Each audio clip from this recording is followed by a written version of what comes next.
شرور أنفسنا ومن سيئات أعمالنا من يهده الله فلا مضل له ومن يضلل فلا هادي له وأشهد أن لا إله إلا الله وأشهد أن محمدا عبده ورسوله صلى الله عليه وعلى آله وصحبه ومن استنى بسنته إلى يوم الدين. قال الله سبحانه وتعالى بعد أعوذ بالله من الشيطان الرجيم: يا أيها الذين آمنوا اتقوا الله حق تقاته ولا تموتن إلا وأنتم مسلمون. وقال سبحانه وتعالى: يا أيها الناس اتقوا ربكم الذي خلقكم من نفس واحدة وخلق منها زوجها وبث منهما رجالا كثيرا ونساء واتقوا الله الذي تساءلون به والأرحام إن الله كان عليكم رقيبا. وقال سبحانه وتعالى: يا أيها الذين آمنوا اتقوا الله وقولوا قولا سديدا يصلح لكم أعمالكم ويغفر لكم ذنوبكم ومن يطع الله ورسوله فقد فاز فوزا عظيما. أما بعد، فإن خير الحديث كتاب الله وخير الهدي هدي محمد صلى الله عليه وسلم وشر الأمور محدثاتها وكل محدثة بدعة وكل بدعة ضلالة وكل ضلالة في النار. أما بعد، الحمد لله الذي هدانا لهذا وما كنا لنهتدي لولا أن هدانا الله. الحمد لله الذي خلقنا ورزقنا ولم يتركنا هملا بل أرسل إلينا رسوله صلوات الله وسلامه عليه الذي بعث في الأميين رسولا. আল্লাহ সুবহানাহু ওয়া তাআলার কাছে আমরা প্রশংসা করছি সেই মহান রবের। আল্লাহ সুবহানাহু ওয়া তাআলার কাছে আমরা দোয়া করছি আল্লাহ সুবহানাহু ওয়া তাআলা আমাদেরকে মুত্তাকি মুমিন মুসলিম হিসেবে আল্লাহ যাতে কবুল করেন, আমিন। এবং আল্লাহ সুবহানাহু ওয়া তাআলার কাছে আমরা প্রশংসা করছি যে মহান রব আমাদেরকে আরেকটি জুমা বার আল্লাহর মসজিদে একত্রিত করেছেন, জুমার খুতবা শুনতে আসার তৌফিক দিয়েছেন এবং শেষ নবী মুহাম্মদ সাল্লাল্লাহু আলাইহি ওয়াসাল্লামের উম্মাহ হিসেবে আমাদেরকে পাঠিয়েছেন, তার উম্মাহ হওয়ার তৌফিক দিয়েছেন। এজন্য অন্তঃস্থল থেকে বলি আলহামদুলিল্লাহ। সুম্মা উসিকুম ওয়া নাফসি বিতাকওয়াল্লাহি সুবহানাহু ওয়া তাআলা। অতঃপর আমার নিজেকে সহ আপনাদেরকে আল্লাহ সুবহানাহু ওয়া তাআলার তাকওয়া অবলম্বন করার জন্য আমি ওসিয়ত করছি। ফাইন্নাত তাকওয়া হিয়া সাবাবুন নাজাহ ওয়া সাবাবুর রিজক। কেননা তাকওয়া হচ্ছে মুক্তির একটা পথ, তাকওয়া হচ্ছে রিজিক প্রাপ্তির একটা মাধ্যম। কামা ক্বালা আল্লাহ সুবহানাহু ওয়া তাআলা, যেভাবে আল্লাহ সুবহানাহু ওয়া তাআলা বলেছেন: ওয়া মান ইয়াত্তাকিল্লাহা ইয়াজআল লাহু মাখরাজা ওয়া ইয়ারযুকুহু মিন হাইথু লা ইয়াহতাসিব। যে ব্যক্তি তাকওয়া অবলম্বন করবে, আল্লাহ সুবহানাহু ওয়া তাআলা আপাত দৃষ্টিতে বন্ধ জায়গা যেটা দেখা যাচ্ছে যে বন্ধই আছে সেখানেও তার জন্য একটা উত্তরণের পথ করে দেবেন, যে তাকওয়া অবলম্বন করবে তার জন্য। আর এমন জায়গা থেকে তাকে রিজিক দেবেন যা সে কখনো কল্পনাই করে না। আল্লাহ সুবহানাহু ওয়া তাআলা আমাদেরকে তাকওয়া বান্দার অন্তর্ভুক্ত করুন, আমিন। রাসূলুল্লাহ সাল্লাল্লাহু আলাইহি ওয়াসাল্লাম বলেছেন: বাদিরু বিল আ'মালি ফিতানান কাকিতা'আল লাইলিল মুযলিম ইউসবিহু আর-রাজুলু মুমিনান ওয়া ইউমসি কাফিরা ওয়া ইউমসি মুমিনান ওয়া ইউসবিহু কাফিরা ওয়া ইয়াবিউ দীনাহু বি'আরাদিন মিনাদ দুনিয়া। ও কামা ক্বালা আলাইহিস সালাতু ওয়াস সালাম, তোমরা দ্রুতগামী হও, বেশি বেশি ভালো কাজ করো। কালো অন্ধকারের রাতের ঘুটঘুটে অন্ধকারের মতো ফিতনা যেভাবে আসবে তার আগে তোমরা বেশি বেশি ভালো কাজ করো। ইউসবিহু আর-রাজুলু মুমিনান ওয়া ইউমসি কাফিরা। একজন ব্যক্তি সকালে উপনীত হবে মুমিন হিসেবে, সন্ধ্যা হতে হতে সে কাফের হয়ে যাবে। ওয়া ইউমসি মুমিনান ওয়া ইউসবিহু কাফিরা।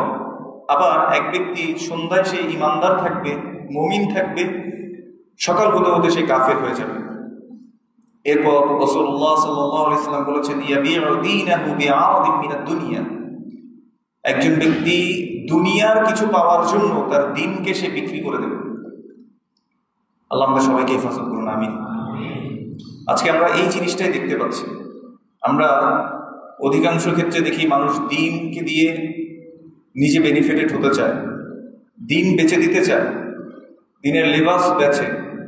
অনেকভাবে আমরা এই ফিতনার মধ্যে এখন পড়ে যাচ্ছি। আল্লাহ আমাদের সবাইকে হেফাজত করুন, আমিন।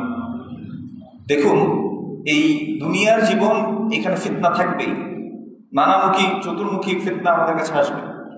আল্লাহ সুবহানাহু ওয়া তাআলা কোরআনুল কারীমের মধ্যে আমাদেরকে বলেছেন: ওয়া নাবলুকুম বিশ-শাররি ওয়াল খায়রি ফিতনা।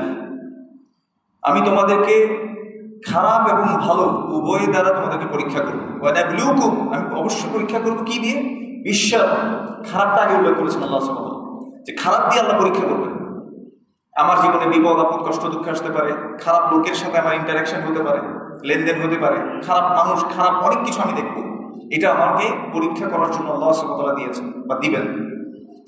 ওয়াল খায়র, এবং আল্লাহ সুবহানাহু ওয়া তাআলা আমাদেরকে কিছু কল্যাণও দিবেন, কিছু নিয়ামত আমাদেরকে দিবেন। কেন? ফিতনা, এটা আমাদেরকে একটা পরীক্ষা হিসেবে আল্লাহ সুবহানাহু ওয়া তাআলা দিবেন। যে অবস্থায় থাকি না কেন, আমরা কি আসলে আল্লাহর পথের উপর আছি কিনা, রাসূলুল্লাহ সাল্লাল্লাহু আলাইহি ওয়াসাল্লামের শিক্ষার উপর আছে কিনা, এটাই তো পরীক্ষা।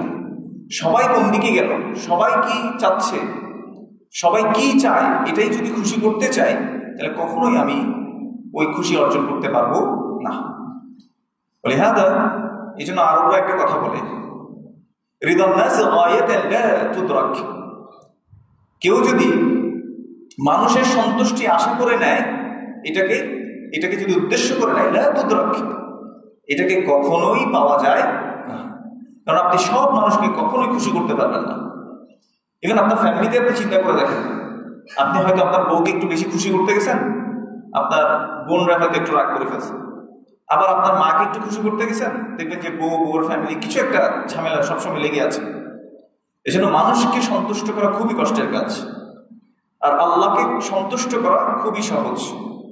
এই সহজ পথ বেছে না নিয়ে আমরা কঠিনের দিকে চলে যাই।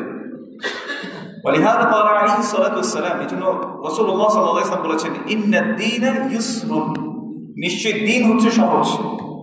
দিনকে কঠিন করছে কি? মানুষরা। দিন পালন এটা সহজ।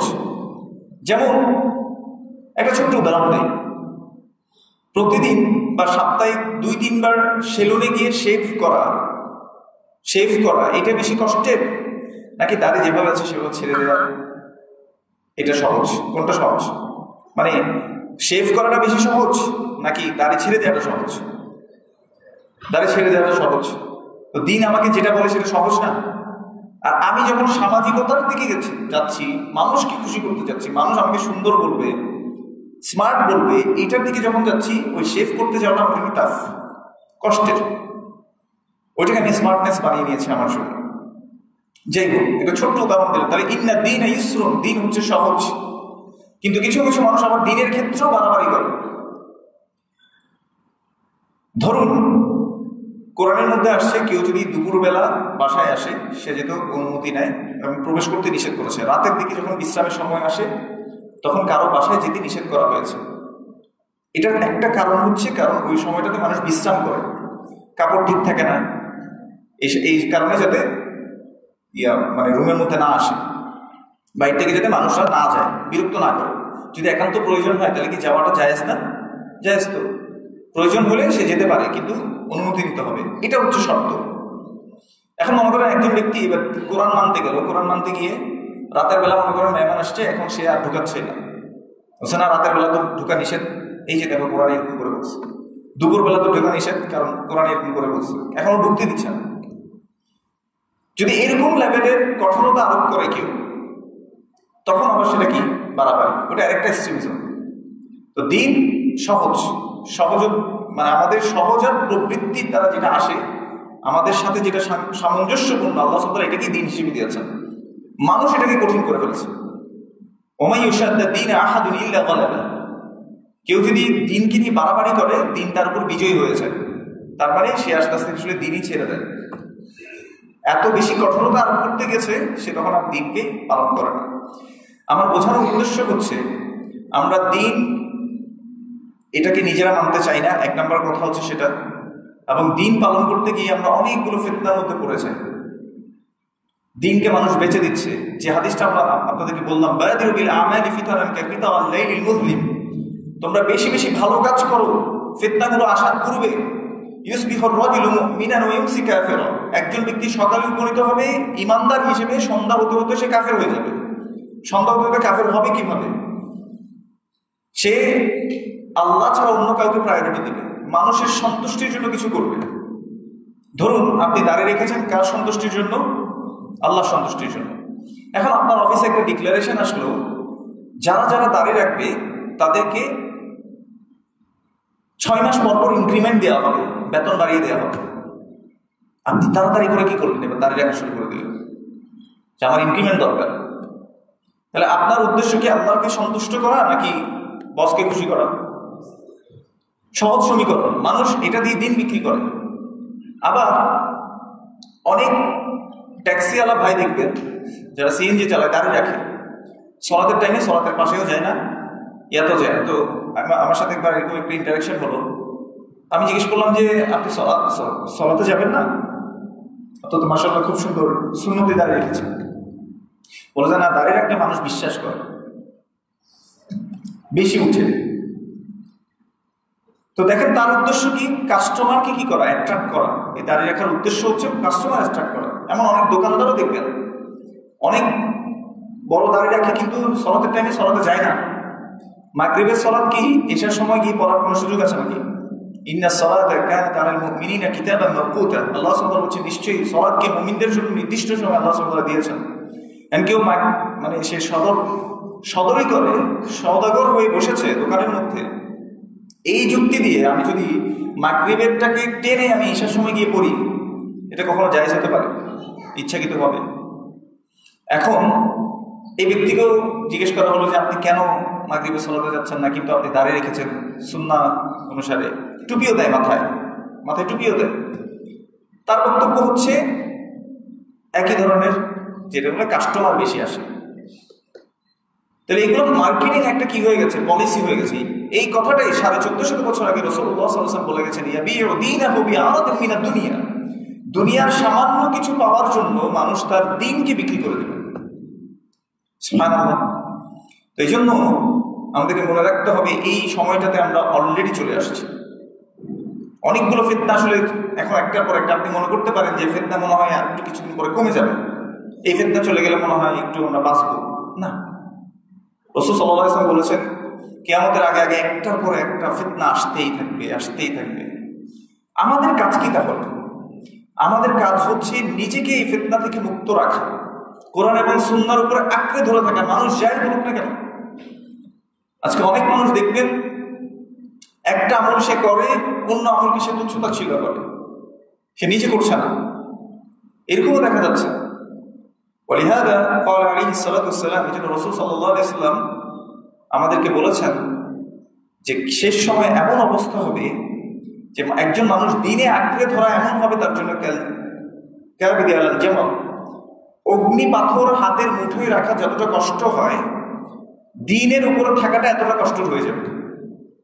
এবং রাসূলুল্লাহ সাল্লাল্লাহু আলাইহি ওয়াসাল্লাম অন্য হাদিসে বলেছেন যে যারা সত্যের উপরে থাকবে তাদেরকে মানুষ গোরাবা মনে করবে, মানে আগন্তুক মনে করবে। মনে করেন আপনার এলাকায় আমি কি আগন্তুক, আমি যদি এই রাস্তা দিয়ে হেঁটে যাই আমাকে কেউ চিনে না। এখন চিনে না যখন, সবাই একটু অবাক হয়ে দেখবে যে হাতে কোনান্দের আছে, একজন জিজ্ঞেস করবে কেন? কারণ আমি আগন্তুক, আমাকে চেনে না কেউ। তো রাসূলুল্লাহ সাল্লাল্লাহু আলাইহি ওয়াসাল্লাম বলেছেন ইসলাম এরকম অপরিচিত হয়ে যাবে। বাদা আল ইসলামু গরীবান ওয়া সায়াউদু কামা বাদা গরীবান ফাতুবা লিল গুরাবা। রাসূলুল্লাহ সাল্লাল্লাহু আলাইহি ওয়াসাল্লাম বলেছেন ইসলাম শুরু হয়েছিল অপরিচিতর মতো, এটা আবার সত্যিকার যেটা ইসলাম আছে সেটা আবার অপরিচিতর মতো হয়ে যাবে। ফাতুবা লিল গুরাবা, সেদিন যারা এই অপরিচিত হয়েও থাকতে পারবে, তার মানে মানুষ মনে করে যে ওইটা দিন, কিন্তু ওরা ওইটাকে দিন না মনে করে আল্লাহ এবং তার রাসূল সাল্লাল্লাহু আলাইহি ওয়াসাল্লাম যেটা শিক্ষা দিয়েছেন সেটার উপর আঁকড়ে ধরে বসে আছে। এরকম যদি হতে পারে, রাসূল সাল্লাল্লাহু আলাইহি ওয়াসাল্লাম তাদেরকে সুসংবাদ দিয়েছেন। যেমন আপনার এলাকায় বিয়ে পড়ানো হয়, তো বিয়ে পড়ানো হয় না? বিয়ে পড়ানোর আগে পরে কত ধরনের সিস্টেম বের হয়ে গেছে, তাই না? রাসূলুল্লাহ সাল্লাল্লাহু আলাইহি ওয়াসাল্লাম খুতবাতুল হাজার মধ্যে 3টা আয়াত পড়তেন, যেটা প্রত্যেক খতিব সাহেবও পড়ে। প্রথম হচ্ছে ইয়া আইয়ুহাল্লাযীনা আমানুত্তাকুল্লাহা হাক্কা তুকাতিহি ওয়া লা তামুতুন্না ইল্লা ওয়া আনতুম মুসলিমুন। হে ঈমানদারগণ, তোমরা সত্যিকার অর্থে আল্লাহর তাকওয়া অবলম্বন করো এবং তোমরা মুসলিম না হয়ে মৃত্যুবরণ করো না। এটা প্রথম আয়াত। দ্বিতীয় আয়াত পড়তেন সূরা নিসার প্রথম আয়াত, ইয়া আইয়ুহান নাসু তাকু রাব্বাকুমুল্লাযী খালাকাকুম মিন নাফসিন ওয়াহিদা ওয়া খালাকা মিনহা যাওজাহা ওয়া বাথা মিনহুমা রিজালান কাসীরান ওয়া নিসাআ ওয়াত্তাকুল্লাহাল্লাযী তাসাআলুনা বিহি ওয়াল আরহাম ইন্নাল্লাহা কানা আলাইকুম রাকীবা। হে মানুষ, তোমরা তোমাদের রবের ইবাদত করো, রবকে তোমরা তাকওয়া অবলম্বন করো, যে রব তোমাদেরকে সৃষ্টি করেছেন একটি নাফস থেকে, তার থেকে তার সঙ্গিনীকে সৃষ্টি করেছেন, সেই রবের তোমরা তাকওয়া অবলম্বন করো, যিনি এই যুগল থেকে অনেক মানুষের মাঝে আমাদেরকে ছড়িয়ে দিয়েছেন। সেই রবের তোমরা তাকওয়া অবলম্বন করো, যার দোহাই দিয়ে তোমরা একে অন্যের কাছে রহম চাও। এবং মনে রাখবে ইন্নাল্লাহা কানা আলাইকুম রাকীবা, নিশ্চয় তিনি তোমাদের উপর সর্বত্র দৃষ্টমান, তিনি তোমাদেরকে প্রত্যক্ষ করছেন, দেখছেন। 3 নম্বর আয়াত তিনি পড়তেন রাসূল সাল্লাল্লাহু আলাইহি ওয়াসাল্লাম, যেটি সূরা আহজাবের শেষ দিকের আয়াত, ইয়া আইয়ুহাল্লাযীনা আমানু তাকুল্লাহ, হে ঈমানদারগণ তোমরা আল্লাহর তাকওয়া অবলম্বন করো, ওয়া কুলু কাওলান সাদীদা, এবং তোমরা সঠিক এবং শুদ্ধ কথাটা বলো, ইসলিহ লাকুম আ'মালাকুম ওয়া ইয়াগফির লাকুম যুনুবাকুম, আল্লাহ তোমাদের আমলগুলোকে শুধরে দেবেন, যত দোষ ত্রুটি আছে এগুলোকে দোষ ত্রুটি মুক্ত করে শুদ্ধ করে দেবেন এবং তোমাদের গুনাহগুলোকে মাফ করে দেবেন। ওয়া মান ইউতি'িল্লাহা ওয়া রাসূলাহু ফাকাদ ফাযা ফাওজান আযীমা, এবং যে ব্যক্তি আল্লাহ এবং তার রাসূল সাল্লাল্লাহু আলাইহি ওয়াসাল্লামকে আনুগত্য করে চলল সে মহা সাফল্য অর্জন করল। এই 3টি আয়াত রাসূলুল্লাহ সাল্লাল্লাহু আলাইহি ওয়াসাল্লাম খুতবাতুল হাজাগুলোর মধ্যে পড়তেন, বিয়ের খুতবার মধ্যে পড়তেন, এই রিওয়ায়াতগুলো পাওয়া যায়। তাহলে এই খুতবা পড়ে মেয়ের বাবা তার মেয়ের হাতটা ছেলেকে যদি দিয়ে দেয় ইদেন এবং কবুল যদি হয়ে যায়, বিয়ে থেকে আর কোনো শর্ত ইসলাম শরিয়া আমাকে আরোপ করেছে নাকি বিয়ে হয়ে গেছে? বিয়ে হয়ে গেছে। এরপর রাসূলুল্লাহ সাল্লাল্লাহু আলাইহি ওয়াসাল্লামের সুন্নাহ আদর্শ হচ্ছে নবদম্পতির জন্য তিনি দোয়া করতেন বারাকাল্লাহু লাক, যেহেতু ছেলে তার সামনে থাকতেন সেজন্য ছেলেকে তিনি উদ্দেশ্য করে দোয়া করে বলতেন বারাকাল্লাহু লাক, আল্লাহ তোমাকে বরকত দান করুন, ওয়া বারাকা আলাইক, আল্লাহ তোমার উপর বরকত নাযিল করুন, ওয়া জামাআ বাইনাকুমা ফি খায়র, এবং তোমাদের দুজনকে আল্লাহ কল্যাণের উপর একত্রিত করে দেন। এই দোয়া করতেন। আচ্ছা বলেন তো রাসূল সাল্লাল্লাহু আলাইহি ওয়াসাল্লামের চেয়ে উত্তম দোয়া আর কে করতে পারবে? কবুলিয়ত হবে আল্লাহর কাছে, এটাতে মানে কোনো সন্দেহ আছে? রাসূল সাল্লাল্লাহু আলাইহি ওয়াসাল্লামের শেখানো দোয়া কোনো সন্দেহ নেই, কারণ কে শিখিয়েছেন? রাসূল সাল্লাল্লাহু আলাইহি ওয়াসাল্লাম। কিন্তু আমাদের সমাজের একটু বিয়েগুলোকে এবার নিয়ে চিন্তা করেন, বিয়েগুলোকে এইভাবে হয়, আপনি যদি কোনো কারণে সামাজিক রীতিনীতি অনুযায়ী বিয়ের আগে পরে একটু দাঁড়িয়ে বসে যদি আপনি তাদের আনুষ্ঠানিকতা পালন না করেন, তাদের মতো করে সবার মতো করে যদি আপনি মোনাজাত না করেন, তারা মনে করবে যে বিয়ে হয়নি, মনে করবে না, কি করবে না? এভাবেই ফিতনা একটার পর একটা আসছে, একটার পর একটা ফিতনা এভাবেই আসতে আছে। কিন্তু আমরা ওটাকেই দিন বানিয়ে নিয়েছি। রাসূল সাল্লাল্লাহু আলাইহি ওয়াসাল্লামের একজন সাহাবীর জন্য বলছেন খাত্তালানা রাসূলুল্লাহ সাল্লাল্লাহু আলাইহি ওয়াসাল্লাম খাত্তা, রাসূল সাল্লাল্লাহু আলাইহি ওয়াসাল্লাম একদিন আমাদের কাছে একটা সোজা দাগ আঁকলেন, সোজা একটা দাগ ডেকে বললেন যে হাদা সাবিলুল্লাহ, এটা হচ্ছে আল্লাহর পথ। একটা সোজা পথ দাগ এঁকে তিনি কি বললেন? এটা হচ্ছে আল্লাহর পথ। ওয়া খাত্তা খুতুতান আন ইয়ামিনিহি ওয়া আন শিমালিহি, এবং তিনি আরো কয়েকটা দাগ আঁকলেন ডানে এবং বামে। তার পরে তিনি বললেন ওয়া হাদিহি সুবুল, এগুলো আরো কিছু পথ, আলা কুল্লি সাবিলিন মিনহা শাইতানুন ইয়াদউ ইলাইহি, এবং এই প্রত্যেক পথের মধ্যে, প্রত্যেক পথের শুরুতে একটা একটা করে শয়তান আছে যারা তাদের দিকে ডাকছে। তখন তিনি একটা আয়াত তেলাওয়াত করলেন, আন্না হাদা সিরাতি মুস্তাকিমা ফাত্তাবিউহু ওয়া লা তাত্তাবিউস সুবুলা ফাতাফাররাকা বিকুম আন সাবিলিহি, যে এটাই হচ্ছে আমার পথ, তোমরা এই পথের, এটা হচ্ছে সিরাতুল মুস্তাকিম, এই পথেরই তোমরা অনুসরণ করো। ওয়া লা তাত্তাবিউস সুবুল, বিভিন্ন পথের তোমরা কি করবে না? অনুসরণ করবে না। যদি তোমরা বিভিন্ন পথ এগুলোর অনুসরণ করো, ফাতাফাররাকা বিকুম আন সাবিলিহি, এগুলো তোমাদেরকে আল্লাহর পথ থেকে কি করে দেবে? বিচ্যুত করে দেবে, আল্লাহর পথ থেকে ভ্রষ্ট করে দেবে। এবার ইম্পর্টেন্ট পয়েন্ট হচ্ছে এই যে রাসূল সাল্লাল্লাহু আলাইহি ওয়াসাল্লাম প্রথম যে দাগটা আঁকলেন, দেখে তিনি এই দাগটা এঁকে বললেন আন্না হাদা সিরাতি মুস্তাকিমা, এটা হচ্ছে আল্লাহর পথ, হাদা সাবিলুল্লাহ, আল্লাহর পথ। আর বাকি যে পথগুলো আঁকলেন তিনি বললেন যে এগুলো হচ্ছে ওয়া হাদিহি সুবুলুন আলা কুল্লি সাবিলিন মিনহা শাইতানুন ইয়াদউ ইলাইহি, এগুলো আরো কিছু পথ, সেই পথের শুরুতে মানে পথের যে প্রবেশ পথ, তার মধ্যে একটা একটা করে শয়তান দাঁড়িয়ে আছে, ইয়াদউ ইলাইহি, তার দিকে সে ডাকছে। এরকম ভাবে আপনি দেখতে পারেন প্রত্যেকটা মানুষ কিন্তু দাওয়াত দেয়, প্রত্যেকটা ম্যাথোলজির একটা দাওয়াত আছে, সেকুলারিজম একটা দাওয়াত, এটা কেউ না কেউ ডাকছে সেকুলারিজমের দিকে, যে ধর্ম আলাদা, ধর্ম শুধু থাকবে ইবাদতখানাগুলোর মধ্যে, ধর্ম জীবনের পার্সোনাল লাইফের মধ্যে এগুলো অ্যাটাচ হবে না, এগুলো আলাদা জিনিস। সেকুলারিজম একটা দাওয়া আমাদেরকে দিয়ে যাচ্ছে। ফ্যামিলিজম একটা দাওয়া, নারীবাদী হওয়া, নারীদের অধিকার বলে বলে বলে বলে যে এখন নারীদেরকে কি হতে হবে? পুরুষের সমান হতে হবে, চাকরি করতে হবে। কিন্তু কোরআনে আল্লাহ সুবহানাহু ওয়া তাআলা সংসারের দেখভাল করার দায়িত্ব দিয়েছেন কাকে? নারীকে না পুরুষকে? পুরুষকে। আর রিজালু কাওয়ামুনা আলা নিসা, তারা এই দেখভালগুলো করবে, এটা পুরুষের দায়িত্ব। কিন্তু একটা বিপরীত মুখের দাওয়া নিয়ে আসছে ফ্যামিনিজম নিয়ে। তারপর এখন এডুকেশন সিস্টেমের ক্ষেত্রে আপনি এখন যদি দেখতে যান, সেখানেও দেখবেন কিছু মানুষ দাওয়া দিচ্ছে যে ধর্মীয় শিক্ষা এগুলো কেন দরকার, এগুলো তো দরকারই নেই। আমাদেরকে এখন জ্ঞান বিজ্ঞানের অনেক উচ্চ শিখরে পৌঁছাতে হবে, কথা সত্য, পৌঁছানোটা ভালো, কিন্তু ধর্মীয় শিক্ষাকে বাদ দিয়ে নয়। আপনি দেখেন অনেকগুলো পিএইচডিধারী মানুষ, তারা কি তাদের মা বাবাকে বৃদ্ধাশ্রমে রেখে আসে না? তাহলে কোন এডুকেশন তাদেরকে এটা শেখালো যে মা বাবা আমার থেকে সেপারেট, মা বাবাকে দেখা আমার দায়িত্ব না? এবং অনেক ছেলেমেয়েরা দেখবেন যে মা বাবার সাথে ঝগড়া করছে, তুমি আমাকে জীবনে কি দিছো? কিছুই দাও না। যারা ধর্মের জ্ঞান জানে না, যারা আল্লাহকে ভয় করে না, তারা সবাই দেখবেন মা বাবাকে এই দোষটাই দেয়। ইভেন মরার পরেও দোষ দেয়, বলছে আমাদের বাপরা আমাদের জন্য কিচ্ছু রাখি যায় না, ওদের বাপরা এটা রাখি গেছে, এটা রাখি গেছে, ওইটা রাখি গেছে, এরকম নানা দোষারোপ তারা করে।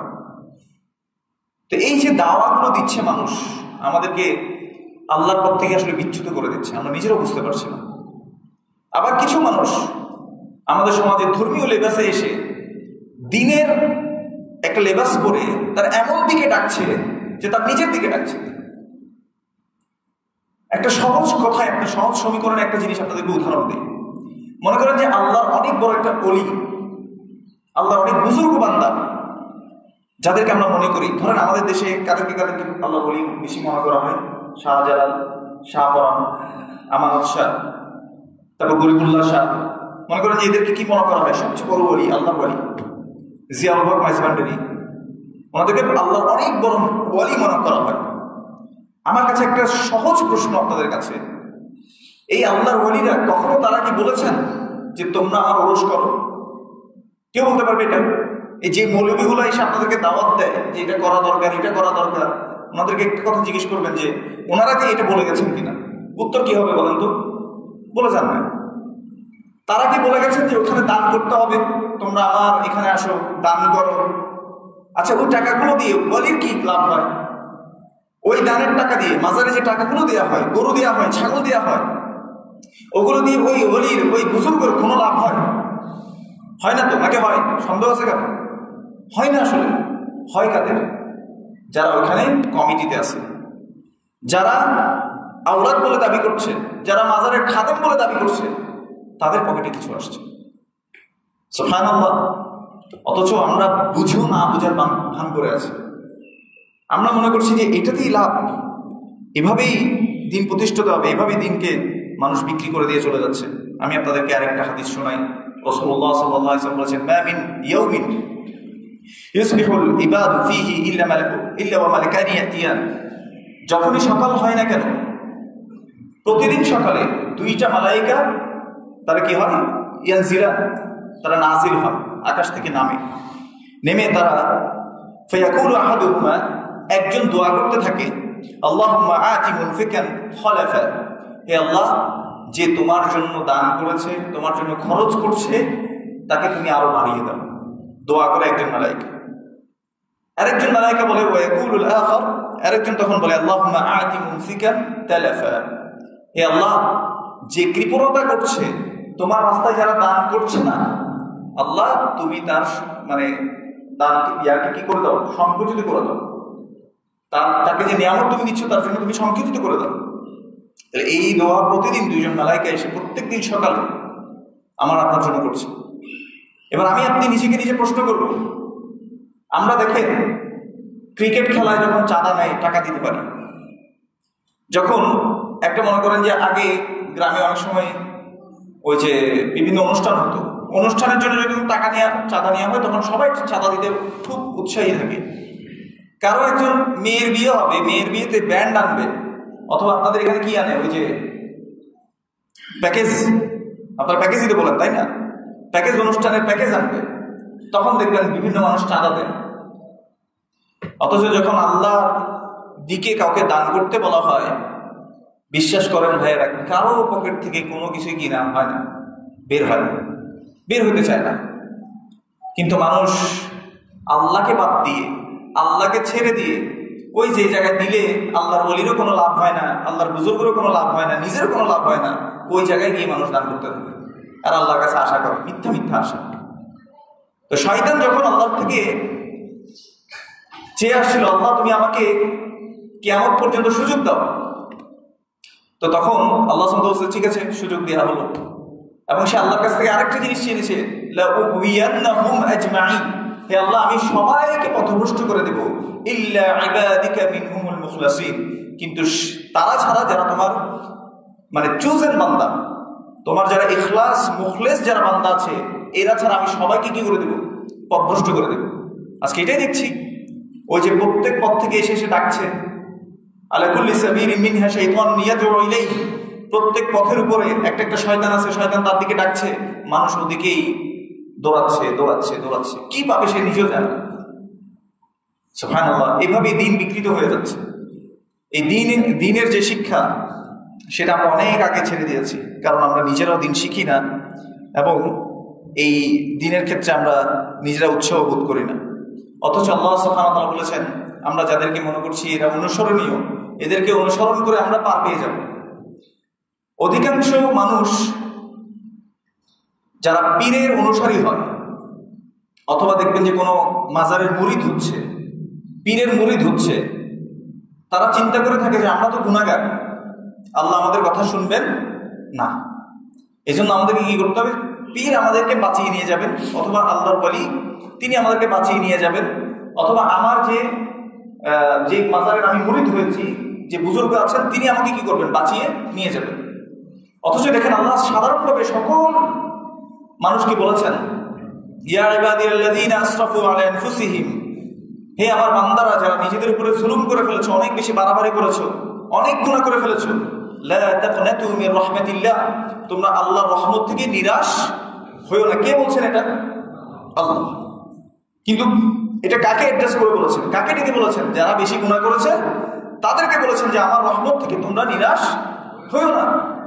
ইন্নাল্লাহা ইয়াগফিরুয যুনুবা জামিআন ইন্নাহু হুয়াল গফুরুর রহিম, নিশ্চয় আল্লাহ সুবহানাহু ওয়া তাআলা সকল গুনাহ কি করবেন, ক্ষমা করে দেবেন, নিশ্চয় আল্লাহ ক্ষমাশীল, তিনি দয়ালু। তো আল্লাহ গুনাহগারকে ডেকে বলছেন যে আমাকে আমার রহমত থেকে নিরাশ হইও না। আল্লাহ বলছেন উদউনি আস্তাজিব লাকুম, আমাকে তোমরা দোয়া করো, আমি তোমার দোয়া কি করব, কবুল করব, তোমাদের দোয়া আমি কবুল করব। আল্লাহ বলছেন আল্লাহ দোয়া কবুল করবেন, আল্লাহ বলছেন আল্লাহ গুনাহগারকে গুনাহ যদি মাফ চায় কেউ, আল্লাহ তার গুনাহকে মাফ করে দেবেন। কিন্তু আমরা বলছি না, তুমি তো অনেক গুনাহগার, এই যে তুমি এত গুনাহ করছো, তোমার এখন এই গুনাহ থেকে বাঁচতে একজন মুর্শিদ লাগবে, যে মুর্শিদ তোমাকে পথ দেখাবে। তারপরে আপনাদের গ্রামে গানগুলো হয়, মুর্শিদ তরানেওয়ালা মুর্শিদ বাঁচানেওয়ালা, বলা হয় না? শুনেন নাই কখনো? ইয়া সালাম, আমরা কোন পথে হাঁটছি? রাসূলুল্লাহ সাল্লাল্লাহু আলাইহি ওয়াসাল্লাম কি আমাদেরকে এই শিক্ষা দিতেই এসেছিলেন? আচ্ছা, যে দেশে কোনো বুজুর্গ নাই, যে দেশে কোনো পীর নাই, আল্লাহর ওলি সেখানে যায় না, মনে করেন আফ্রিকার জঙ্গলের মধ্যে কোথাও গেছেন আপনি, কোনো কি নাই, পীর নাই, মুর্শিদ নাই, বুজুর্গ নাই, তাহলে আল্লাহ তো বেইনসাফ করছে ওদের উপর, আফ্রিকার মানুষের উপর বেইনসাফ করছে না, কারণ এখানে কোনো গাউস কুতুব আবদাল এদেরকে পাঠায়নি, তাহলে আল্লাহকে বেইনসাফকারী এরকম মনে হয় নাকি আল্লাহ ইনসাফকারী? ইনসাফকারী। সুবহানাল্লাহ, আমাদেরকে মিথ্যা বুঝগুলো দিয়ে সত্য দিন থেকে আমাদেরকে বিচ্যুত করে রাখা হয়েছে, যেটা ইসলাম না সেটাকে ইসলামের নাম দিয়ে আমাদেরকে খাওয়ানো হচ্ছে। আমরা বলছি হাদা নূরুল ইসলাম, মানে এটাই হচ্ছে ইসলামের আলো, এদিকেই আমাদেরকে যেতে হবে। সুবহানাল্লাহ, এটাই রাসূলুল্লাহ সাল্লাল্লাহু আলাইহি ওয়াসাল্লাম বলেছেন, আলা কুল্লি সাবিলিন মিনহা শাইতানুন ইয়াদউ ইলাইহি, প্রত্যেক এই পথগুলো যেগুলো সিরাতুল মুস্তাকিম ছাড়া যে পথগুলো আছে, সেগুলোর মুখের মধ্যে একটা একটা শয়তান আছে, সেই শয়তানগুলো নিজের দিকে ডাকছে। যখন মনে করবেন কোনো মানুষ তার নিজের দিকে ডাকবে, আমিও যদি সেটা হই, আমি যদি বলি যে আসেন আমাকে ফলো করেন কোরআন সুন্নাহকে বাদ দিয়ে, তাহলে মনে রাখবেন আমিও একটা শয়তান। এই জন্য দেখবেন প্রত্যেক মানে এই দরগাগুলো মাজারগুলো, আমি এদের বিরুদ্ধে বলছি না, আমরা মনে করেন যে বিরুদ্ধে বলছি, যাদের বিরুদ্ধে যাবে তাদের বিরুদ্ধে যাক, সেটা দেখবেন সবাই সবার দিকে ডাকে। যে কাদেরিয়া তরিকা, সে বলবে যে আসেন কাদেরিয়া তরিকাই হচ্ছে একমাত্র আসল তরিকা। যে চিশতিয়া তরিকা সে বলবে যে আসেন চিশতিয়া তরিকাই হচ্ছে আসল তরিকা, যে নকশবন্দিয়া তরিকা সে বলবে যে আসেন নকশবন্দিয়ার দিকেই আসেন, এটাই আসল তরিকা। আলা কুল্লি সাবিলিন মিনহা শাইতানুন ইয়াদউ ইলাইহি, তার দিকে সে ডাকছে, তার নিজের দিকে ডাকছে। অথচ আল্লাহ সুবহানাহু ওয়া তাআলা কুরআনুল কারীমে রাসূলুল্লাহ সাল্লাল্লাহু আলাইহি ওয়াসাল্লামকে বলেছেন উদউ ইলা সাবিলি রাব্বিকা বিল হিকমা, তুমি উদউ ডাকো মানুষকে, ইলা সাবিলি রাব্বিক, তোমার রবের পথের দিকে ডাকো। আল্লাহ শিখিয়ে দিচ্ছেন রাসূল সাল্লাল্লাহু আলাইহি ওয়াসাল্লামকে, তোমাকে যদি ডাকতেই হয় তুমি আল্লাহর পথের দিকে ডাকো মানুষকে, তোমার দিকেও ডাকেন। রাসূল সাল্লাল্লাহু আলাইহি ওয়াসাল্লাম নিজের দিকেও ডাকেন না, আসলে কার দিকে ডেকেছেন বলুন তো? আল্লাহর পথ যেটা, সেই পথের দিকে তিনি ডাকতে শিখিয়ে দিয়েছেন। এবং রাসূল সাল্লাল্লাহু আলাইহি ওয়াসাল্লাম সাহাবারা এভাবেই ডেকেছেন, দাওয়া দিয়েছেন। অথচ আমাদের দাওয়াগুলো হয় দুনিয়া কেন্দ্রিক, এই যে নিজের দরবারে আনা, নিজের দিকে আনা, মানুষকে অ্যাট্রাক্ট করা, এটাই এখন দিন হয়ে গেছে। সুবহানাল্লাহ। এই জন্য এই জিনিসগুলোকে থেকে বাঁচতে হলে আমি বারবার আপনাদেরকে বলি, আপনাদেরকে কোরআন এবং সুন্নাহর জ্ঞান অর্জন করতে হবে। কোরআন এবং সুন্নাহর জ্ঞান অর্জন ছাড়া আপনারা বুঝতে পারবেন না কোনটা সত্য এবং কোনটা মিথ্যা। আর এই জ্ঞান অর্জন করার প্রথম মাধ্যম হচ্ছে কোরআন পড়া, কোরআনকে বোঝা এবং রাসূল সাল্লাল্লাহু আলাইহি ওয়াসাল্লামের হাদিস অনুযায়ী বোঝা। সাহাবারা কিভাবে বুঝেছেন সেভাবে বোঝা। আরেক গ্রুপ বের হয়েছে এখন, কোরআন ছাড়া নিজে নিজে বুঝতে চায়। তো কোরআন নিজে নিজে বুঝতে চাইলে আল্লাহ সুবহানাহু ওয়া তাআলা বলেছেন ইযা নুদিয়া লিস-সালাতি মিন ফি ইয়াউমিল জুমআতি ফাসআউ ইলা যিকরিল্লাহ, যখন তোমাদেরকে জুমার সালাতের দিকে ডাকা হয় তখন তোমরা ফাসআউ, দ্রুতগামী হয়ে ইলা যিকরিল্লাহ, আল্লাহর যিকিরের দিকে চলে আসো। অর্থাৎ যেটা খুতবা হয় সেখানে, সেদিকে চলে আসো তোমরা। এখন আপনি যারা কোরআন নিজে নিজে বুঝতে চায় তাদেরকে জিজ্ঞেস করেন তো জুমার সালাতটা কখন হবে? যদি জিজ্ঞেস করা হয় জুমার সালাতটা কোথায় হবে, কখন হবে, বলতে পারবে কেউ? তারপর আল্লাহ সুবহানাহু ওয়া তাআলা বলেছেন যে তোমরা সালাত কায়েম করো সূর্য যখন ঢলে পড়ে এবং সূর্য যখন উদিত হয় তার আগে সালাত পড়ো। তাহলে আমাদেরকে কি করতে হবে? ওই সময় থেকে ইলা দুলুকি শামসি ইলা ওয়াসাতিল লাইল, ওই সময় থেকে একদম সূর্যাস্ত যাওয়া পর্যন্ত আমাদেরকে কি করতে হবে? সালাত পড়তে হবে। কোরআনে তো এভাবেই বলেছে, তাই না? তো যে শুধু কোরআন পড়ে দিন বুঝতে চায় তাকে কি করতে হবে? একদম সকালে দাঁড়াবে সে ইলা ওয়াসাতিল লাইল, রাত যখন শুরু হবে, তো সূর্য ডুবে গিয়ে রাত যখন শুরু হবে ততক্ষণ পর্যন্ত সালাতে দাঁড়ায় থাকতে হবে। আল্লাহকে এটা বুঝিয়েছেন। এখন যে শুধুমাত্র কোরআন বুঝতে চায় তাকে যদি জিজ্ঞেস করেন যে আপনি বলেন তো তাহলে এটা কিভাবে আমল করবো, এটা শিক্ষা দিবেন কে বলেন তো আপনারা? এবার রাসূলুল্লাহ সাল্লাল্লাহু আলাইহি ওয়াসাল্লাম। এই জন্য রাসূল সাল্লাল্লাহু আলাইহি ওয়াসাল্লামকে পাঠিয়েছেন যাতে তিনি মানুষকে কি করতে পারেন? এই কোরআনটা বুঝিয়ে দিতে পারেন। বুঝতে পেরেছেন? এই জন্য ওই মতের দিকেও যাবেন না যারা বলে যে আমরা তো কোরআনই, হাদিসের মধ্যে তো অনেক ইখতিলাফ, মানে আমরা তো হাদিস অনেক ঝামেলার বিষয়, হাদিস টাদিস মানি না, আমরা কি মানবো? শুধু কোরআন মানবো। এরাও একটা বিভ্রান্ত পথভ্রষ্ট দাওয়াত আমাদের সামনে নিয়ে আসছে। আপনাদেরকে একটা আয়াত আমি বলি, মাথায় রাখবেন এটা। আল্লাহ সুবহানাহু ওয়া তাআলা সূরাতুল হিজর, এটা 9 নম্বর আয়াতে আল্লাহ ওয়াদা করেছেন ইন্না নাহনু নাযালনা যিকরা ওয়া ইন্না লাহু লাহাফিজুন, নিশ্চয়ই এই জিকির, আমি জিকির শব্দটা ইচ্ছে করে বলেছি, নিশ্চয়ই এই জিকিরকে আমি নাজিল করেছি এবং এর হেফাজত আমি নিজে করব। এই জিকিরের মানে কি? জিকিরের মানে আল্লাহ সুবহানাহু ওয়া তাআলা যে জিকির বললেন সব মুফাসসির একমত, এটা হচ্ছে কি? আল কোরআন। তার মানে এই কোরআন যে আল্লাহ নাজিল করেছেন, এই কোরআন হেফাজত করবেন কে? আল্লাহ। আল্লাহ সুবহানাহু ওয়া তাআলা অন্য আয়াতে বলছেন ওয়া আনজালনা ইলাইকা, সূরা ফুসসিলাতের মধ্যে আল্লাহ বলছেন ওয়া আনজালনা ইলাইকা যিকরা, আমি তোমার কাছে কি নাজিল করেছি? জিকির নাজিল করেছি, অর্থাৎ কোরআন নাজিল করেছি। ওয়া আনজালনা ইলাইকা যিকরা লিতুবাইয়িনা লিন-নাস, যাতে তুমি এটা মানুষকে কি করতে পারো? বুঝিয়ে দিতে পারো। মানুসিলা ইলাইহিম, যা তাদের প্রতি কি করা হয়েছে? নাজিল করা হয়েছে। তাহলে কোরআনকে কে হেফাজত করবেন? আল্লাহ। এই হেফাজতের দায়িত্ব কে নিয়েছেন? আল্লাহ। আল্লাহ আবার বোঝানোর দায়িত্ব কাকে দিয়েছেন? সূরা ফুসসিলাত থেকে বললাম কাকে দিয়েছেন? রাসূলুল্লাহ সাল্লাল্লাহু আলাইহি ওয়াসাল্লামকে। তাহলে রাসূল সাল্লাল্লাহু আলাইহি ওয়াসাল্লাম যেভাবে বুঝিয়েছেন এটাও কি কোরআন হেফাজতের অংশ না? তাহলে হাদিসকেও হেফাজত করবেন কে? আল্লাহ। এই জন্য 1450 বছর আগে মানে পরে এসে আপনি যদি বলেন ক্বালা রাসূলুল্লাহ সাল্লাল্লাহু আলাইহি ওয়াসাল্লাম, রাসূল সাল্লাল্লাহু আলাইহি ওয়াসাল্লাম বলেছেন, এটা বলেই আপনি পার পেয়ে যাবেন না। আপনাকে বলতে হবে যে আপনি কার থেকে পেয়েছেন, কোথা থেকে এটা পেয়েছেন। এই হাদিসটা কে বর্ণনা করেছে, এই যে বর্ণনাকারী, এটাকে বলা হয় সনদ। যে যারা বর্ণনা করছে এদেরকে কি বলা হয়? সনদ, মানে হাদিসের সনদ। এটা বাজ বিচার করে যদি রাসূল সাল্লাল্লাহু আলাইহি ওয়াসাল্লাম পর্যন্ত প্রমাণিত না হয়, ওই হাদিসটাকে বলা হয় দাঈফ হাদিস, দুর্বল হাদিস। বুঝা গেছে কিনা?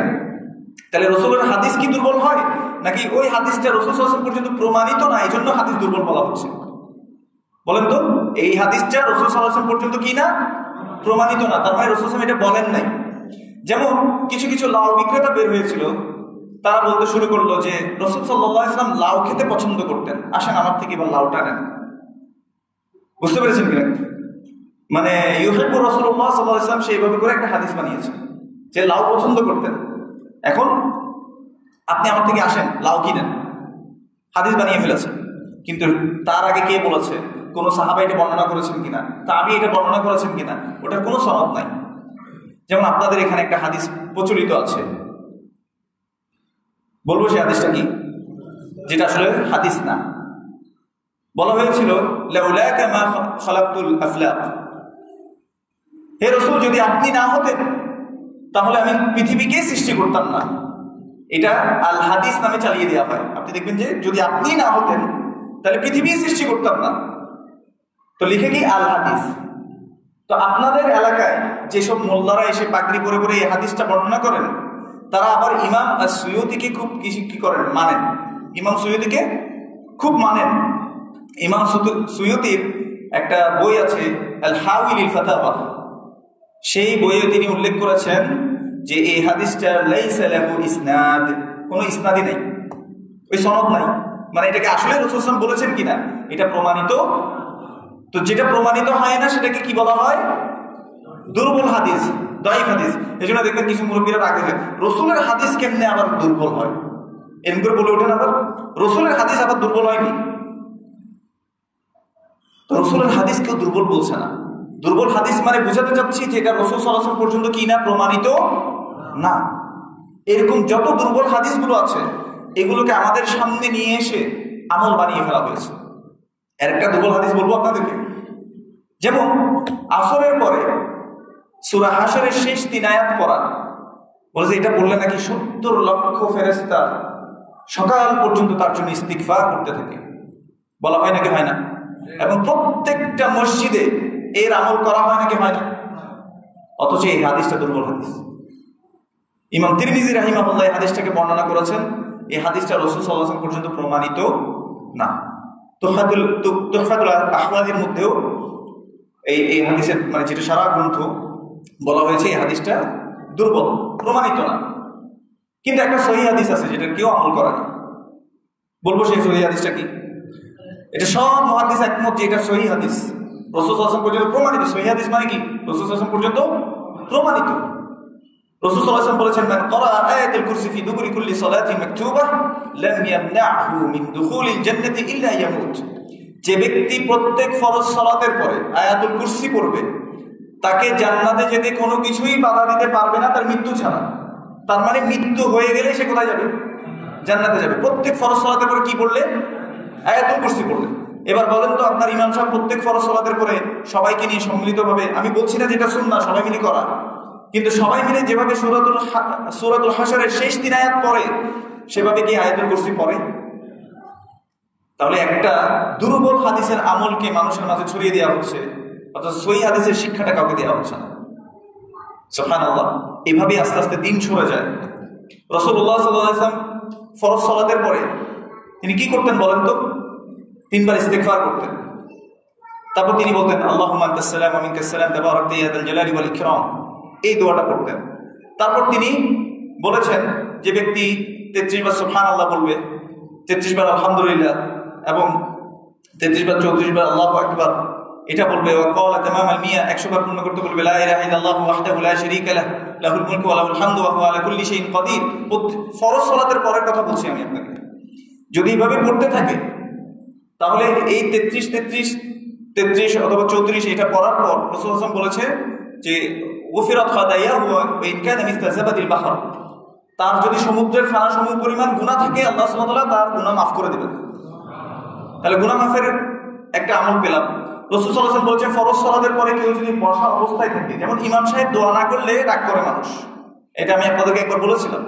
ইমাম সাহেব যদি সম্মিলিতভাবে মোনাজাত না করে, বলছে হ্যাঁ তো ওয়াহাবি, দোয়াই করে না, বুঝছেন না? আপনাদের এখানে এভাবে বলে, তো দোয়া না করলে মানুষ রাগ করে। আচ্ছা, ইমাম সাহেবের গুনাহ আছে নাকি নাই বলেন তো? গুনাহগার তো, কুল্লু বানি আদম খাতা ওয়া খায়রুল খাতাইন আত-তাওয়াবুন। রাসূল সাল্লাল্লাহু আলাইহি ওয়াসাল্লাম বলেছে প্রত্যেক আদম সন্তান হচ্ছে ভুলকারী, গুনাহগারী, কিন্তু তাদের মধ্যে উত্তম হচ্ছে যারা তওবা বেশি করে। তো যাই হোক, আমরা মনে করি আমি দোয়া করলে আল্লাহ শুনবে না, ইমাম সাহেব মনে বেশি করলে একটু বেশি শুনবে, এটা আমরা মনে করি, এই জন্য ইমাম সাহেবের সাথে আমরা দোয়া করতে চাই। তো যাই হোক, এটা আমি ডিনাই করছি না, কিন্তু দেখেন ইমাম সাহেবের চেয়ে যদি উত্তম কোন সৃষ্টি আল্লাহর কাছে দোয়া করে, এমন একটা সৃষ্টি যে কখনো গুনাহ করে নাই বা যে কখনো গুনাহ করে না, এমন কোন সৃষ্টি যদি আল্লাহর কাছে দোয়া করে, এটা আল্লাহর কাছে বেশি কবুল হবে না? সেটা জানতে চান কি? রাসূলুল্লাহ সাল্লাল্লাহু আলাইহি ওয়াসাল্লাম বলেছেন, আল মালায়েকাতু তুসাল্লি আলা আহাদিকুম মা দামা ফি মুসাল্লাহু আল্লাযী সাল্লা ফীহি, তাকুলুল মালায়েকা আল্লাহুম্মা ইগফির লাহু আল্লাহুম্মা আরহামহু। মালায়েকা ওই ব্যক্তির জন্য দোয়া করতে থাকে যে ব্যক্তি সালাতের পরে সালাতের জায়গায় সে বসা অবস্থায় থাকে, যতক্ষণ সে বসে থাকে। তাহলে এই যে আজকারগুলো পড়ার সময় একটু সময় বসে থাকতে হবে না আপনাকে? যতক্ষণ বসা থাকে একটা মানুষ সালাত শেষ করে সালাতের অংশে, ততক্ষণ পর্যন্ত মালায়েকারা তার জন্য দোয়া করতে থাকে।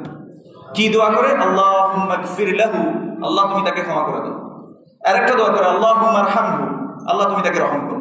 তাহলে আল্লাহর রহমত ছাড়া কোনো কিছু আসে না। আমার কাছে আমার ক্ষমা দরকার, আল্লাহর ক্ষমা দরকার, এই ক্ষমার জন্য দোয়া করছে মালায়েকা, এই রহমতের জন্য দোয়া করছে মালায়েকা। যদি আপনি সুন্নাহর আমলের উপরে থাকেন, তাহলে আর কোনো বড় দোয়া লাগে? তারপরে দোয়া করতে অনুৎসাহিত করছি না। রাসূলুল্লাহ সাল্লাল্লাহু আলাইহি ওয়াসাল্লাম বলেছেন, কেউ যদি আল্লাহর কাছে দুই হাত তুলে দোয়া করে, আল্লাহ সুবহানাহু ওয়া তাআলা সেই হাতগুলোকে খালি হাতে ফিরিয়ে দিতে আল্লাহ লজ্জা পান। তাহলে আপনার যেটা দোয়া, আপনার যেটা চাহিদা, মনে করেন যে আপনার আজকে ঘরে চাল নাই, এই অভাব আপনি অনুভব করছেন, এই চাওয়াটা আপনি না আল্লাহর কাছে বলতে পারবেন, আল্লাহ আজকে আমার খুব অভাব চলতেছে, আমার বাসায় চাল নাই, আপনি আপনার চালের ব্যবস্থা করে দেন আল্লাহ, কোনো একটা উপায় বের করেন আল্লাহ, আমাকে আপনি বাঁচান। এভাবে করে আপনি যেভাবে দোয়া করবেন, ইমাম সাহেব জীবনে ওই আবেগ নিয়ে দোয়া করবে আল্লাহর কাছে। উনি তো বলতেছে রব্বানা আতিনা ফিদ দুনিয়া হাসানা ওয়া ফিল আখিরাতি হাসানা ওয়া কিনা আযাবান্নার বিরহমাতিকা ইয়া আরহামার রাহিমিন করে মুখটা মুছে ফেললো। আপনি মুছে ফেললেন, আপনি দাঁড়িয়ে গেলেন, আল্লাহকে তো আপনার চাওয়া আপনি বললেনই না। তাহলে দোয়া কেমনে হলো? আপনি আমাকে বুঝান এটা। এই জন্য মনে রাখবেন, যেখানে বেদাত ঢুকে সেখান থেকে আস্তে আস্তে কি হয়ে যায়? সুন্নাহ আস্তে আস্তে সরে যায়। এই জন্য এই সিস্টেমগুলোকে আমরা অনুৎসাহিত করি। এই কারণে অনেকের মাঝে আপনাদের প্রশ্ন থাকে যে কেন এত এক সপ্তাহ পরে আসলাম, জুমা পড়তে আসলাম, তারপরেও ইমাম সাহেব একটু মোনাজাত করলো না। মোনাজাত কেন করি না? কারণ রাসূল সাল্লাল্লাহু আলাইহি ওয়াসাল্লাম অনেক জুমা পড়েছেন না রাসূল সাল্লাল্লাহু আলাইহি ওয়াসাল্লাম, কিন্তু রাসূল সাল্লাল্লাহু আলাইহি ওয়াসাল্লাম জুমার পরে এভাবে আনুষ্ঠানিকতা করে তিনি করেছেন একটা রিওয়ায়াতে পাওয়া যায়। তিনি যেহেতু করেন নাই, রাহমাতুল লিল আলামিন, আল্লাহ সবচেয়ে প্রিয় বান্দা যেহেতু করেন নাই, তারই তো অনুসারী আমি দাবি করছি নিজেকে তো বলছি আমি সুন্নি, নিজেকে তো বলছি আমি আশিকে রাসূল। তো রাসূল সাল্লাল্লাহু আলাইহি ওয়াসাল্লাম যেটা করেন নাই, আমি সেটা নতুন নতুন করে বানিয়ে তার থেকে বেশি বুঝে আমি কি তার অপমান করছি না? আল্লাহ সুবহানাহু ওয়া তাআলা, এই জন্য আল্লাহ সুবহানাহু ওয়া তাআলা সূরাতুল হুজুরাতে আমাদের প্রথম আয়াতে নিষেধ করেছেন, ইয়া আইয়ুহাল্লাযীনা আমানু লা তুকদ্দিমু বাইনা ইয়াদাইল্লাহি ওয়া রাসূলিহি। হে ঈমানদারগণ, ঈমানের যদি দাবি তো করছো, তোমরা আল্লাহ এবং তার রাসূল সাল্লাল্লাহু আলাইহি ওয়াসাল্লামের আগে তোমরা পারবে না। একবারই কোনো কিছু করা যাবে না, কোনো কিছু করা, কোনো কিছু বলা, এটা করা যাবে না। এই জন্য মনে রাখতে হবে, দিন হচ্ছে পরিপূর্ণ। আল্লাহ সুবহানাহু ওয়া তাআলা দিনকে কি করেছেন? পরিপূর্ণ করেছেন, কোনো কিছু কমতিও নাই। এখানে আপনি বাড়াতেও পারবেন না, কমাতেও পারবেন না, বাড়াতেও পারবেন না। আল্লাহ আমাদেরকে বুঝার তৌফিক দান করুন।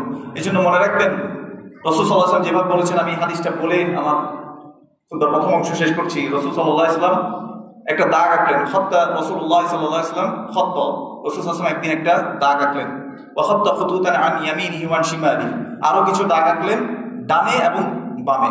সোজা দাগটাকে দেখিয়ে তিনি বললেন, হাদা সাবিলুল্লাহ, এটা হচ্ছে আল্লাহর পথ। আর আরো কিছু যে পথগুলো আঁকলেন সেগুলো দেখিয়ে তিনি বললেন, ওয়া হাদিহি সুবুলুন আলা কুল্লি সাবিলিন মিনহা শাইতানুন ইয়াদউ ইলাইহি, এগুলো হচ্ছে আরো কিছু পথ, যে পথের দিকে একটা একটা শয়তান আছে, এই শয়তানগুলো ওই পথের দিকে ডাকছে মানুষকে। এবং তারপর তিনি আয়াত তেলাওয়াত করলেন, আন্না হাদা সিরাতি মুস্তাকিমা ফাত্তাবিউহু ওয়া লা তাত্তাবিউস সুবুলা ফাতাফাররাকা বিকুম আন সাবিলিহি। এটাই হচ্ছে আল্লাহর পথ, সিরাতুল মুস্তাকিম, এটাই আমার পথ, সিরাতুল মুস্তাকিমের পথ, তোমরা এটারই অনুসরণ করো। বিভিন্ন মতের তোমরা অনুসরণ করো না। যদি তোমরা কাদেরিয়া, চিশতিয়া, মুজাদ্দিদিয়া, অমুক তরিকা, তমুক তরিকা, অমুক দরবারের মুরিদ, অমুক পীরের মুরিদ, এত দিকে যদি তোমরা যাও, ফাতাফাররাকা বিকুম আন সাবিলি, এগুলো সবগুলো পথ তোমাদেরকে আল্লাহর পথ থেকে বিচ্যুত করে দেবে। 1450 বছর আগে রাসূল সাল্লাল্লাহু আলাইহি ওয়াসাল্লাম এটা বলে গেছেন। রাসূল সাল্লাল্লাহু আলাইহি ওয়াসাল্লাম ওই কাদেরিয়া, চিশতিয়া এটা নাম ধরে বলেন নাই। তিনি বলেছেন যদি আল্লাহর পথ বাদ দিয়ে বিভিন্ন পথ, কারণ এত পথ আছে যেগুলোর নাম মেনশন করতে করতে মনে হয় এই পুরো একটা বিল্ডিং হয়ে যাবে, তারপরে শেষ হবে না, এত পথভ্রষ্ট মত আছে। বুঝতে পেরেছেন কিনা? এই জন্য ইসলাম সহজ, সোজা সহজ পথ হচ্ছে কোরআন এবং সুন্নাহর পথ, যেভাবে সাহাবারা বুঝেছেন, যেভাবে তাবিঈনরা বুঝেছেন, তাবিঈনরা বুঝেছেন, এটাই হচ্ছে সবচেয়ে সেফেস্ট জোন। এই জন্য বলা হয় যে খায়রুন নাসি করনি, রাসূল সাল্লাল্লাহু আলাইহি ওয়াসাল্লাম বলেছেন যে আমার যুগের মানুষ সবচেয়ে উত্তম মানে হচ্ছে সাহাবারা, সুম্মা আল্লাযীনা ইয়ালুনাহুম, এরপরের যুগ তাবিঈরা, সুম্মা আল্লাযীনা ইয়ালুনাহুম, এরপরের যুগ তাবিঈরা। এই তিন যুগকে সার্টিফিকেট দিয়ে গেছেন রাসূল সাল্লাল্লাহু আলাইহি ওয়াসাল্লাম। আর রাসূল সাল্লাল্লাহু আলাইহি ওয়াসাল্লামকে স্বয়ং আল্লাহ সুবহানাহু ওয়া তাআলা সার্টিফিকেট দিয়েছেন যে ওয়া মা ইয়ানতিকু আনিল হাওয়া ইন হুয়া ইল্লা ওয়াহয়ুন ইউহা, তিনি শুধুমাত্র ওয়াহির যে জ্ঞান, ওহী যেটা পাঠানো হয় সেটাই তিনি বলেন, তিনি নিজ প্রবৃত্তি থেকে কোনো কিছু বলেন না। আল্লাহ সুবহানাহু ওয়া তাআলা যা বললাম আগে আমাকে আমল করার তৌফিক দান করুন। আল্লাহ সুবহানাহু ওয়া তাআলা আমাদেরকে সিরাতুল মুস্তাকিমের উপর অটল রাখুন এবং আমাদেরকে সকল প্রকার ভ্রষ্টতা থেকে আল্লাহ সুবহানাহু ওয়া তাআলা হেফাজত করুন। আকুলু ক্বালি হাযা ওয়া আস্তাগফিরুল্লাহ লি ওয়া লাকুম ওয়া লিসাইরিল মুসলিমিন ফাস্তাগফিরুহু ইন্নাহু হুয়াত তাওয়াবুর রাহিম।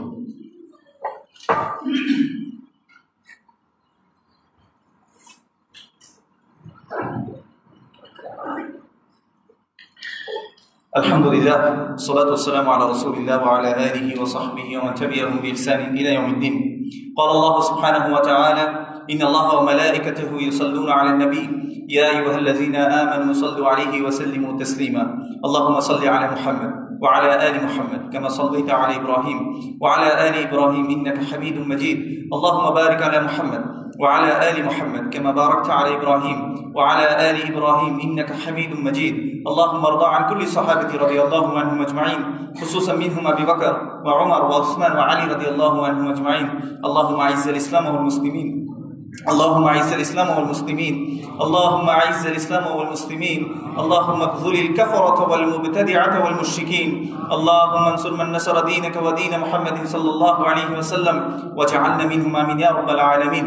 اللهم أرنا الحق حقا وارزقنا اتباعه وأرنا الباطل باطلا وارزقنا اجتنابه، آمين يا رب العالمين. ربنا آتنا في الدنيا حسنة وفي الآخرة حسنة وقنا عذاب النار.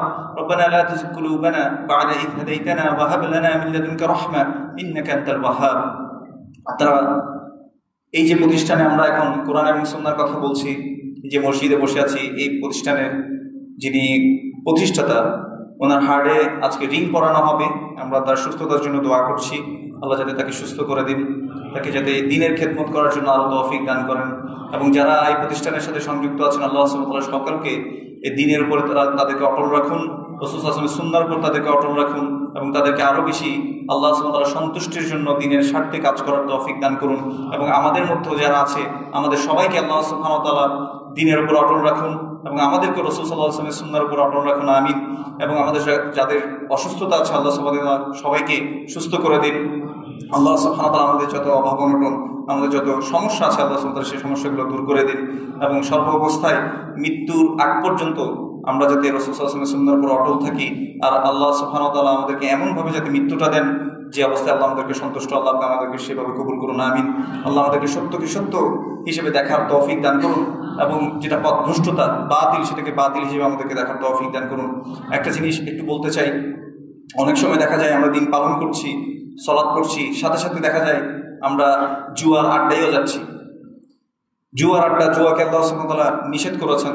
অথবা নেশাদার যে দ্রব্যগুলো আছে, বিশেষ করে সিগারেট, পান, মদ, আরও যত কিছু আছে, ফেন্সিডিল, যত নেশা জাতীয় দ্রব্য আছে, আল্লাহ সুবহানাহু ওয়া তাআলা এগুলোকে হারাম করেছেন।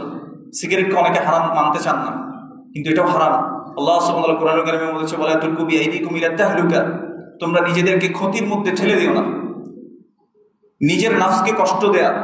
সিগারেট খাইলে ক্যান্সার হয়, বা ক্যান্সারের প্রধান কারণ ফুসফুসের রোগ হয়, কত ধরনের রোগ হয়, পায়ে গ্যাংরিং হয়, পায়ের নার্ভের মধ্যে দুর্বলতা চলে আসে। তারপর ফুসফুসে রোগ হয়, এটা কে জানে না? এটা সর্বস্বীকৃত। এমনকি সিগারেটের প্যাকেটের গায়েও সেটা লেখা থাকে। এই ক্ষতিকর একটা জিনিস। মনে করেন একটা মানুষ প্রতিদিন 2 ফোঁটা করে বিষ খায়, তো আপনি তাকে প্রতিদিন মানা করতেছেন, ভাই বিষটা খাইস না ভাই। তো সে বলেছে, ভাই কি করবো, অভ্যাস হয়ে গেছে, মজাই লাগে, বিষ প্রতিদিন খায়। এখন আপনি কি তাকে ভালো মানুষ বলবেন? তো এই একই জিনিস, সিগারেট যে খাচ্ছে সে প্রতিদিন বিষই খাচ্ছে, নিকোটিন খাচ্ছে। আমরা অনেকে দেখা যাচ্ছে দিনের পথে আসার চেষ্টা করছি, কিন্তু এই জিনিসগুলো ছাড়ছি না। আল্লাহ আমাদেরকে সবাইকে বুঝার তৌফিক দান করুন, এগুলো যাতে আমরা সম্পূর্ণভাবে ছেড়ে দিতে পারি। মনে রাখবেন, আল্লাহর জন্য ছেড়ে দেন, সম্ভব। আপনি যদি একটু চিন্তা করে দেখেন, আমি আল্লাহ সন্তুষ্টি চাই, এটা আমি করবো না, আল্লাহ আপনাকে সাহায্য করবেন ইনশাআল্লাহ। আল্লাহ সকল ধরনের এরকম অবাধ্যতাগুলোকে আমাদেরকে পরিত্যাগ করার তৌফিক দান করুন, আমিন। ربنا هب لنا من ازواجنا وذرياتنا قرة اعين واجعلنا للمتقين اماما اللهم انا نسالك الهدى والتقى والعفاف والغنى اللهم انا نسالك الصحة والعفة والامانة وحسن الخلق والرضا بالقدر امين يا رب العالمين سبحان ربك رب العزة عما يصفون وسلام على المرسلين والحمد لله رب العالمين. اقم الصلاة.